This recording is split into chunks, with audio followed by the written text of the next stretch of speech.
It is not political. It is gangs of people behaving as Al Capone behaved in the United States. The ordinary men and women of the province have shown a sense of responsibility and very real courage in resisting the pressures of bully boys and thugs.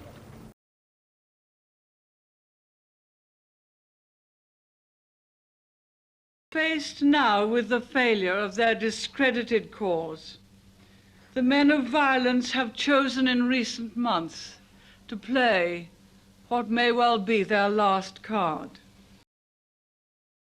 Tomorrow morning, a number of young men in the H blocks start a hunger strike.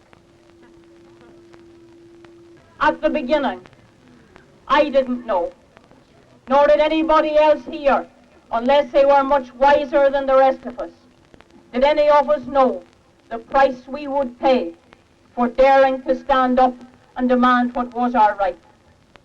But let the British take note that we are back, and we are here knowing the price that we have paid, the lives that have been lost, the families that have been broken. But our spirit remains unbroken, and we are here.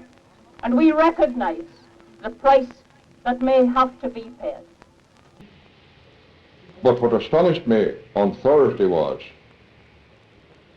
when I put my hand on his shoulder after I was leaving him, I could only compare it to putting it on the edge of a knife. That was the only comparison that I could give it to him. And as he told me, Daddy, he says, sir, I've been telling you all along that hell couldn't be as bad as what we're coming through. So I said, tell him, like, well, can you not ease it a little? No, he says, this is decided now.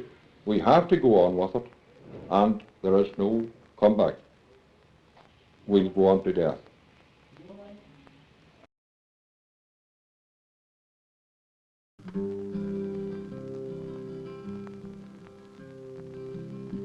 Oh, I'm 90 miles from Dublin town. I'm in a hedge block cell to help you understand my plight. The story now will tell. I'm on the blanket protest. Clerical prisoners! We want clerical status! For I'm joined by men and women in the Kesh and Armagh. Oh, it all began one morning I was the right to Castlereagh. And though it was 3 years ago, it seems like yesterday. For 3 days kicked and beaten, I then was forced to sign confessions that convicted me of deeds that were not mine. Oh, so sentenced in a deadlocked court, my protest it began. I would not wear their prison garb, I was a blanket man.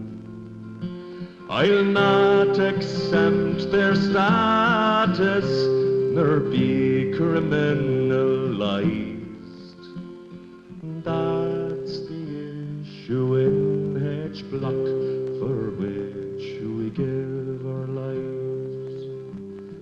In 1916, a very few brave men and women walked into the General Post Office in Dublin. And the people of Dublin spat on them because their sons were fighting in the Great War. And the people who would serve neither king nor Kaiser were very few in this country. And the people were confused and they didn't understand what was happening. And they didn't like violence and they didn't like confusion and they didn't like politics. And they spat on the men who went into the post office. and some of them spat on those brave men when they fought and lost and were carried out of that post office. And Britain thought again that we were beaten, and she lined them up and executed them. And from that stupid action rose the War of Independence that freed 26 counties of this country. Let me say to the British government, let one prisoner die and you may well light the spark that will free the remaining 6.